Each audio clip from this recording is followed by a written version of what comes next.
ഈ കഥ തുടങ്ങുന്നത് പണ്ടാണ്, അത്രയ്ക്ക് കൊണ്ടല്ല, ഇച്ചിരി മുമ്പ് 2018. ഞാൻ ബാംഗ്ലൂരിൽ ഒരു പ്രമുഖ കമ്പനിയിൽ ജോയിൻ ചെയ്തു കേട്ടോ. അവിടെ ഒരു ഹെഡ് സ്റ്റാഫ് ഉണ്ടായിരുന്നു, വെരി അറഗൻറ്റ്. പുള്ളി പറഞ്ഞു, വിഘ്നേഷ്, PMDയിലാണ് നീ വർക്ക് ചെയ്യേണ്ടത്. What is PMD? It's plan maintenance department. Oh I see. ഞാനവിടെ ചെന്നു. അവിടെയാണ് ഒരു ജോലിയില്ല, വെറുതെ അങ്ങോട്ടും ഇങ്ങോട്ടും നടക്കുക. I felt bored. ഞാൻ ശരിക്കുള്ള കാര്യമാണ് ചെയ്യുന്നത്. I mean, am I happy here now?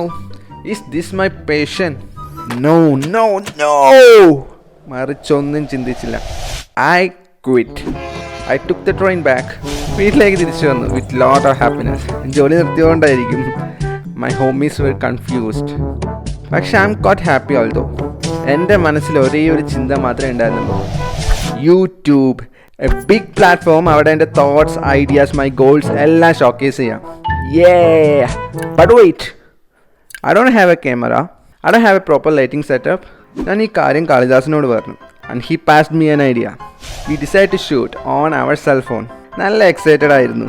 Limited ആയിട്ടുള്ള സെറ്റപ്പ് വെച്ച് ഞങ്ങൾ വീഡിയോ പോസ്റ്റ് ചെയ്യാൻ തുടങ്ങി. Started updating every week. അങ്ങനെ ഒരുപാട് വീഡിയോസായി. ബട്ട് സബ്സ്ക്രൈബേഴ്സ് മാത്രം എങ്ങും കൂടുന്നില്ല. We were tired, disappointed. നിർത്തണം എന്ന് വരെ തോന്നിപ്പോയി. But we will never quit. We started posting again. ഒരു നിർണായക നിമിഷത്തിൽ ഒരു വീഡിയോ അങ്ങോട്ട് വൈറലായി. അങ്ങനെ നമ്മുടെ ഫാമിലി വലുതായി. Big now.